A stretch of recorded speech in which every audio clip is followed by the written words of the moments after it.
दोस्तों, अशोक की ज़िंदगी इतनी परेशानियों से गुज़र रही थी, उसकी उम्र तकरीबन 15 से 16 साल थी और वो अपनी इतनी ज़्यादा परेशानियों से वो गुज़र रहा था। जब जब उसकी उम्र तकरीबन 10 साल थी, तो 10 साल की उम्र से ही उसने अपनी घर की सारी ज़िम्मेदारियों को सँभाल लिया था।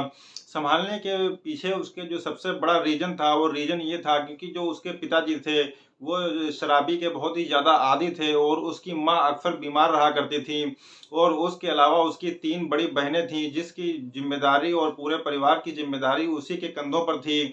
तो उसकी माँ अक्सर परेशान रहा करती थीं और अपने बेटे से ये बात हमेशा समझाती रहती थीं कि इन तीनों ब जो तुम्हारी बड़ी बहनें हैं, इनकी पूरी ज़िम्मेदारी तुम्हारे ही कंधों पर है, क्योंकि तुम्हारा जो पिता है, वो तो शराबी है, नशेड़ी है। वो किसी दिन जो है अब जुए में हम लोगों को भी हार जाएगा और हम लोग भी वहीं पे जो है बंद कर दिए जाएँगे।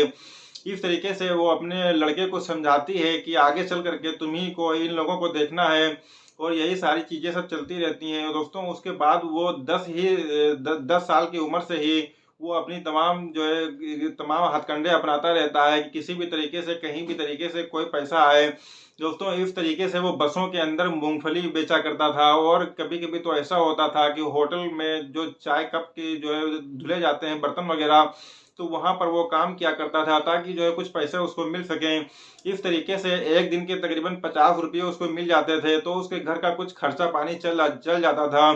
एक टाइम खाना बनता था और दूसरे टाइम जो है वो पानी पी करके वो लोग सो जाया करते थे, क्योंकि इतनी ज्यादा परेशानियों का जो है पहाड़ उनके ऊपर टूट पड़ा था। दोस्तों, ये कहानी दरअसल शुरू होती है जो है तब जब उनके पड़ोस के ही एक अंकल जी होते हैं, उसके तो वो अशोक से कहते हैं कि क्यों ना जो है तुमको हम एक अच्छी जगह पर एक अच्छी नौकरी दिलवा दें।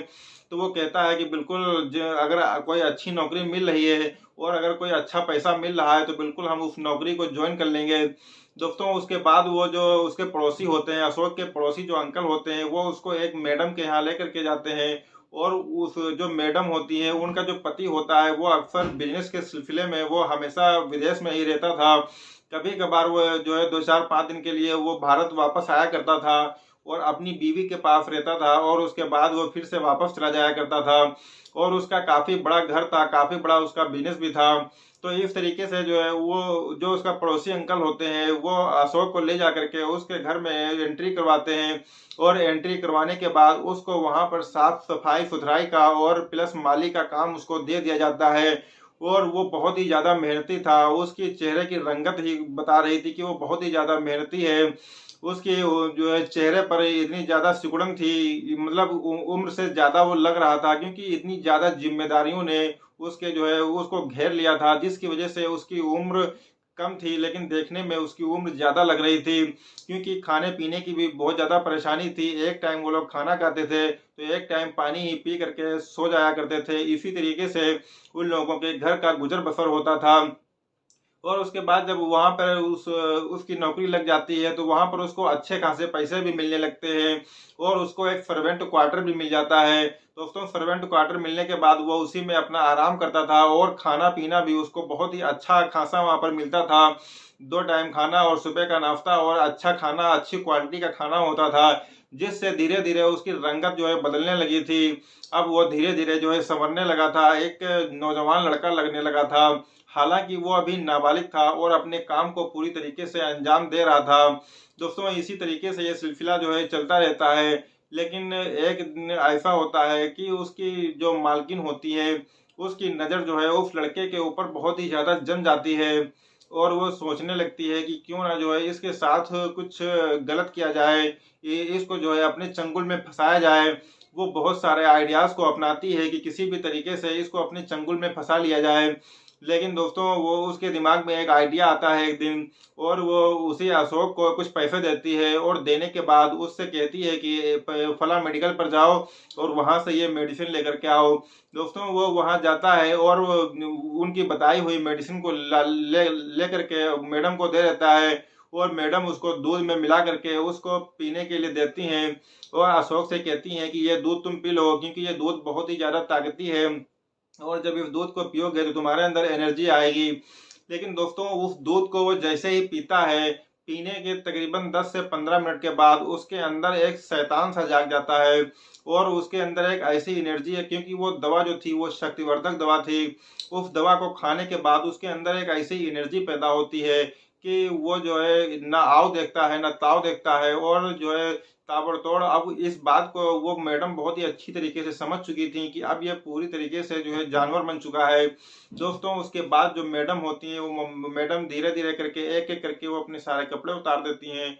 उसके सामने वो नग्न अवस्था में आ जाती हैं और वो अपने आप को काबू में नहीं कर पाता है, क्योंकि उसकी उम्र ही अभी कम थी, वो एक नाबालिग था। लेकिन फिर भी जो है उसको जिस हिसाब से शक्तिवर्धक दवाइयों का जो उसको इस्तेमाल करवाया गया था, उसके हिसाब से जो है उसका कुंवारापन जो होता है वो भी छिन जाता है और वो उसके साथ गलत काम करने को मजबूर हो जाता है। दोस्तों इसी तरीके से तकरीबन पूरी रात में जो है 3 से 4 बार वो उसके साथ गलत काम को अंजाम देता है। और उस मैडम को जो है इन सारी चीज़ों में बहुत ही ज़्यादा मज़ा आता था, क्योंकि उसके पति जो थे वो अक्सर इस देश से जो है बाहर यानी कि विदेश में रहा करते थे, और इसीलिए जो है उसको अब इन लोगों का ये रोज का जो है सिलसिला हो चुका था।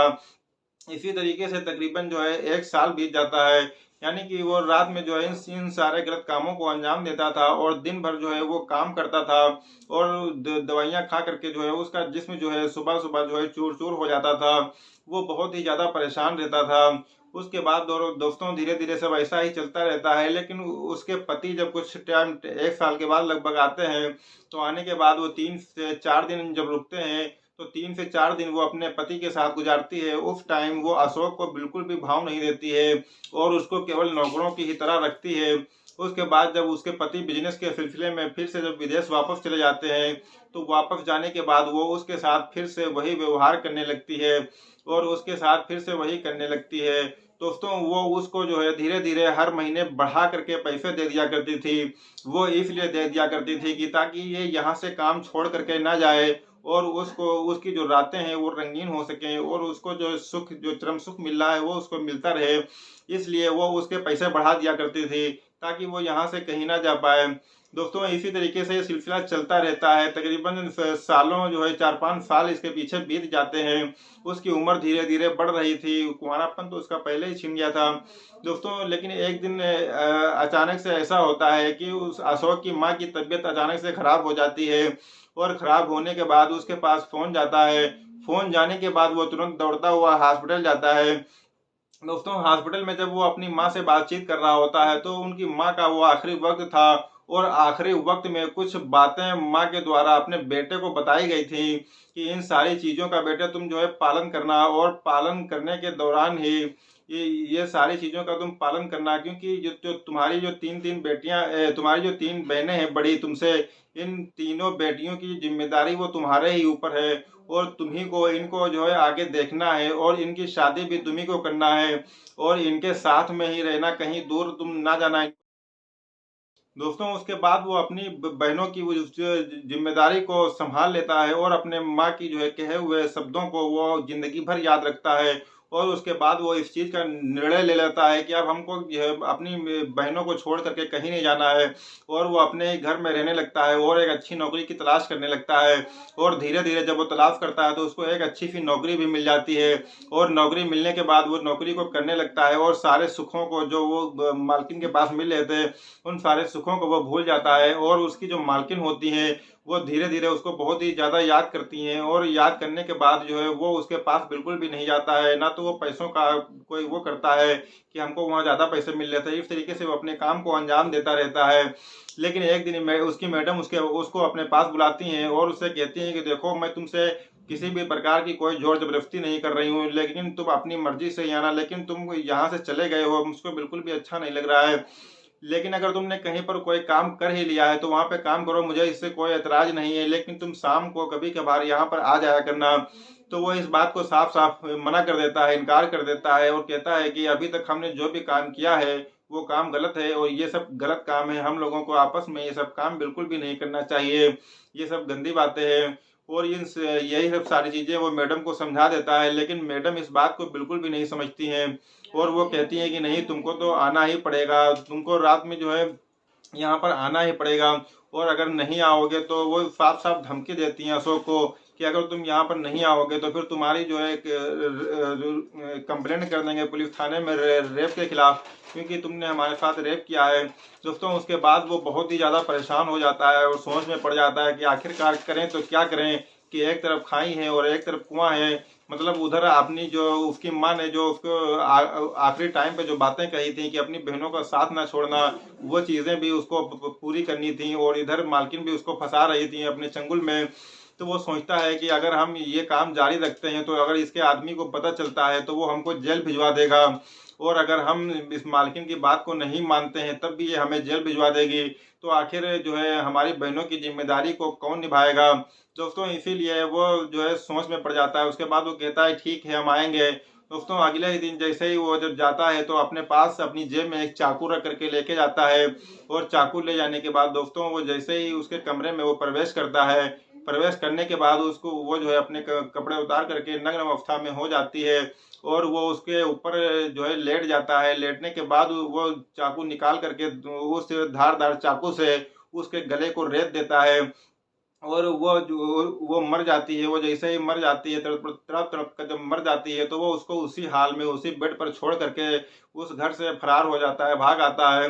दोस्तों उसके बाद जो है जब इस बात की सूचना बाकी नौकरों को मिलती है तो वो सूचना पुलिस को देते हैं। पुलिस वहां पर आती है और मौके पर तफ्तीश करती है। तफ्तीश करने के बाद उसकी हत्या के बारे में पता चलता है। शव को पोस्टमार्टम के लिए भेज दिया जाता है। उधर जो उसके पति विदेश में थे उनको भी खबर दी जाती है, वो भी तुरंत आ जाते हैं। और आने के बाद दोस्तों उनसे पूछा जाता है कि तुमको किसी के ऊपर शक है क्या। तो वो कहता है कि मैं तो यहाँ पर रुकता नहीं था, इसलिए मुझे इस बारे में कोई जानकारी नहीं है।